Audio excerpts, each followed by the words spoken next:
The 2026 FIFA World Cup has arrived on North American soil, and if you thought the opening few days were dramatic, buckle up.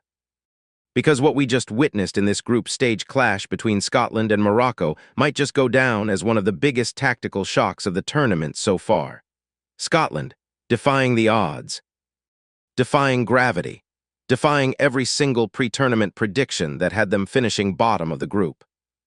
They have just beaten Morocco by a single goal to nil, and trust me when I say this, it wasn't a fluke. It wasn't a smash and grab. We are going deep into this one. Let's get into it. It is group stage matchday 2 for both of these nations. Morocco, coming off the back of a solid opening result, were tipped by many to be the dark horses once again. And honestly, who could blame anyone for thinking that? You've got a squad dripping with talent, European-based players, tactical flexibility, a manager who knows exactly how to set a team up in tournament football. On the other side, Scotland, a nation starving for a World Cup moment. Their opening game was tough, valuable, learning exercise, shall we say, but the mood around the camp was defiant. Steve Clark, and yes, we need to talk about him later, made some very interesting noises in the press conference. He spoke about control. He spoke about frustrating the opposition. And if I am being honest, most of us, myself included, nodded politely and thought, good luck with that against Morocco. But here is the thing about tournament football. Momentum is a myth until it becomes reality. Morocco were expected to dominate possession, to pin Scotland back, to use those wide areas where they have so much pace and trickery. Scotland, meanwhile, were without a few key names through injury. We knew that. The bookies had Morocco as comfortable favorites. The XG models liked Morocco. The eye test liked Morocco. Everyone liked Morocco.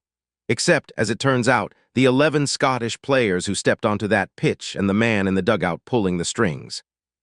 Sometimes in football, the narrative everyone writes in advance gets torn up and thrown into the Pacific breeze. And that is exactly what happened here. Now, let's get into the tactical meat of this game. First half, kick-off, and immediately the pattern is set. Morocco, as expected, are playing with patience. They are circulating the ball from side to side, looking for gaps, but the gap never came. Scotland set up in what I can only describe as a highly disciplined, almost militant low block. But here is where it gets interesting. It wasn't just a 5-4-1 where everyone camps on the edge of their own box. It was a shape-shifting defensive structure. When Morocco tried to build through the center, Scotland compressed like a coiled spring. When the ball went wide, they shifted as a unit. The distances between defense and midfield were tight. And I mean tight. Morocco's creative players, and we know who they are, were forced to receive the ball with their backs to goal time and time again. What really impressed me was the Scottish midfield's aggression without recklessness. They weren't diving into tackles. They were shadowing, screening, forcing Morocco into wide areas where Scotland were comfortable dealing with crosses. And let's be honest, dealing with aerial balls against this Morocco side is something you can prepare for. The first half hour was tense. Morocco had a couple of half chances, a cutback that was skied over the bar, a header from a set piece that never really tested the goalkeeper. But the longer the half went on, the more you could sense a shift. Morocco became a little more vertical, a little more rushed. Scotland grew in belief. The psychological aspect here is huge. A team that knows it is the underdog often carries a strange freedom. Every tackle won is a victory. Every clearance is celebrated. And Scotland were feeding off that energy. By halftime, the score was 0-0, but honestly, Scotland had won the first 45 minutes, not on the scoreboard but in the tactical battle. Morocco walked off looking frustrated. Scotland walked off looking like a team that absolutely believed they were still in this. And trust me, belief at a World Cup is currency you cannot buy. Second half begins. And I want you to pay attention to this because it is where the game is won and lost. Scotland did not come out chasing shadows. They came out with a plan. Around the 52nd minute, they press high for the first time in the game. It is a triggered press, textbook stuff. Moroccan defender plays a slightly loose pass under pressure and Scotland swarm. The ball breaks loose. A quick transition, a pass into the channel. Suddenly, for the first time all game, Scotland have a runner in behind. Now let me describe this goal because it might be a goal that keeps Scotland in this World Cup. The wide player drives to the byline. Not everyone gets to the byline in modern football, but he does. Whips a low cross. It misses the first defender, takes a touch off a scrambling center back, and falls to a Scottish midfielder arriving at the edge of the 6-yard box. He doesn't snatch at it. He doesn't panic. Composure, side foot. Bottom corner, 1-0. Bedlam. Absolute SCENES in the stands. And if you did not get chills watching those Scottish fans in the stands losing their minds, check your pulse.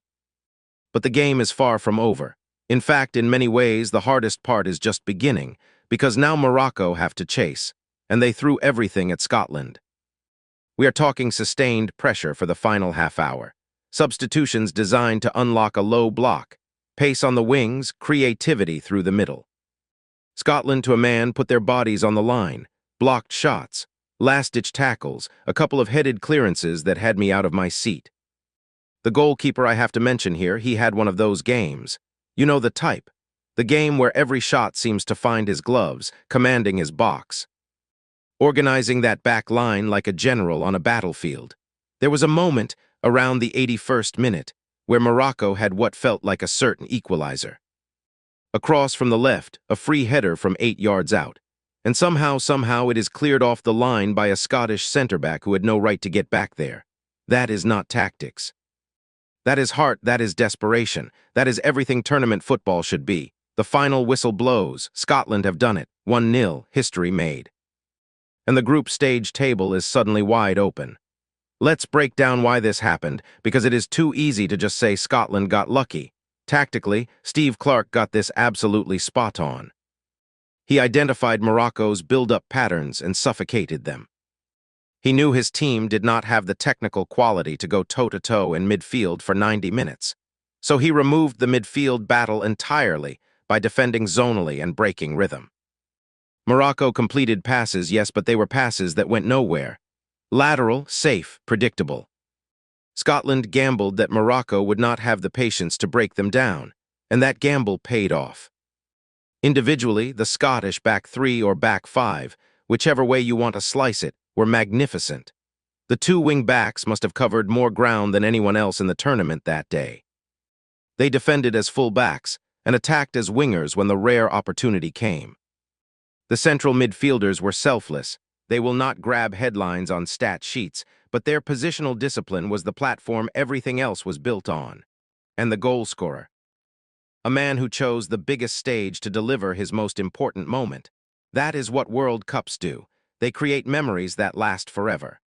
They will not grab headlines on stat sheets, but their positional discipline was the platform everything else was built on. And the goal scorer.